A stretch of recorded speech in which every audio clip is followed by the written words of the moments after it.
All right, part 4, how to respond to issues when you fail or when your customer is unreasonable.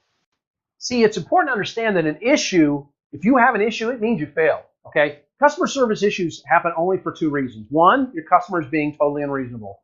Or 2, and this is most often, you fail. Now you must solve it. You must solve their issue because according to Understanding Customers, a book by Ruby Newell Legner, it takes 12 positive experiences to make up for 1 unresolved negative experience with a customer. So you've got to resolve it or you're going to have to, even if the customer stays with you, it's going to take 12 great experiences for them to get over it. Okay, Steve, what if it's too late and we fail? Customers will complain and we know that, right? And a whole bunch won't complain. But sometimes their issues are legitimate and sometimes their issues are not. See, legitimacy doesn't matter to them. They are not always right, but they are always the customer. So what do we do now? We failed. What are we supposed to do? Just solve it, okay? Let's be clear. Solve their issue, but solve it efficiently, right? Efficiency matters. Delighting is not necessary here. So you just have to solve the issue. You don't have to blow them away. According to the Harvard Business Review, delighting customers doesn't build loyalty. Reducing their effort, the work that they have to do to get their problem solved, that does build loyalty. See, you don't have to blow them away. You would think customers would be more loyal to brands, right, that go above and beyond? No.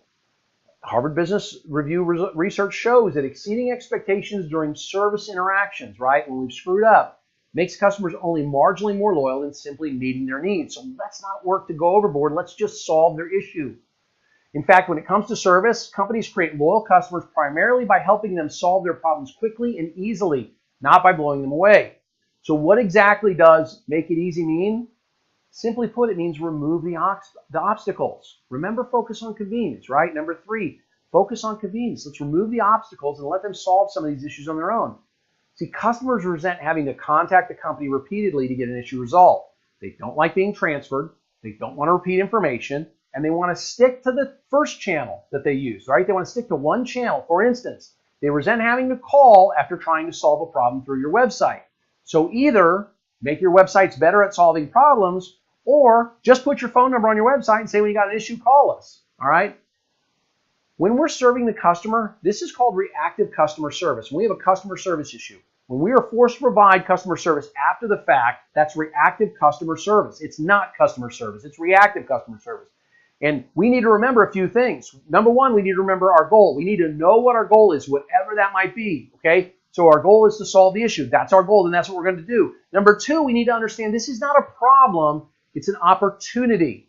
And number 3, we need to understand that it's nothing personal, even if it gets personal. Even if the mad customer on the other end of the line starts screaming at us and calling us names, it's not personal. They're mad about issues, and they're the ones with the issues.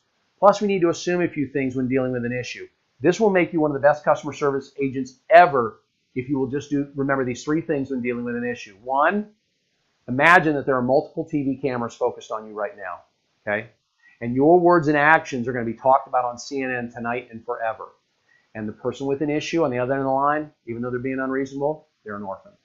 See, if you can assume those things, if you can treat things that way, then you're going to be able to solve more issues. So can I diffuse the issue? If you can solve the issue, do so. But don't preach or teach the customer any lessons here, especially if they're wrong. So you want to kill them with kindness. Now I know a lot of you say, well, Steve, I don't understand. I hear people say kill them with kindness. What's that mean? It means that the angrier they get, the nicer you get. The louder they get, the quieter you get. Okay? The more words they use, the fewer words you use. Kill them with kindness. See, only you can make yourself feel small. They don't have that control over you, so don't give them that control. And only escalate the real issues. We want to solve what we can solve, but we want to escalate only the real issues. And by the way, let's stop with the escalations in our business. Your manager should be watching this. The owner should be watching this. CEOs. See, good leaders allow their subordinates to escalate issues, but great leaders don't see many escalated issues because they empower their frontline folks to solve issues. So, okay, great, Steve, I'm in. So how do I empower my frontline folks? Let me teach you something that I've done in the past, and I taught this to a service manager in the auto industry recently, and 6 months later, I called him and I said, how's it going? He says, I haven't had an issue in 6 months. He had all of his service advisors constantly transferring people with issues up to him. And why were they doing that? It's because he solved all the issues, right? He would handle the customer, he'd go back and forth, he'd do all this stuff. But it was a problem because it was keeping him from doing his job. And here's the one simple step that he used, that I taught him and that I've used in the past and that I want you to use to eliminate all these issues and empower your team to actually solve problems. It really is simple. And it's just this. It's announce this to your team. If your customer's minor issue makes it all the way up to me, I'm going to give them everything they're asking for, and I'm going to pay for it using our bonus pool. So everybody's going to make less money every time I have to solve an issue, and I'm going to solve it right away. I'm not going to ask questions. I'm not going to try to find sides. He said, she said. If your customer's minor issue gets all the way up to me, I'm just solving it because I don't have the time to solve your issues. Like I said, the service manager, he said 6 months after he put this in place, he hadn't had an issue come to him in 6 months. He had plenty of free time. That's how you empower.